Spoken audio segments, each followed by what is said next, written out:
Yan. Dahil namumulaklak na yung ano natin, basil natin, hindi pa naman ganun kalago. Ito, tininim lang natin itong gano'n sa sanga. Mas madali sa lumaki. Pwede naman natin putulin. Okay? Huwag lang itapon. Pwede naman natin gawin tiyan. Yan. Okay, para lumago pa sila. Okay. Tapos gawin na nating tea mamaya. Okay. Bango, diba? Oh. Huwag itapon yan. Okay. Ito na yung ano natin, no? Yung basil tea natin. So ito yung bulaklak niya. Tinutol natin para lumago pa. Ayos, diba?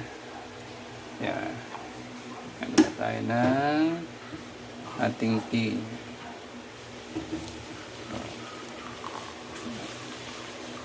Okay, nibili ka ng tea. Ayos, diba? Basil tea.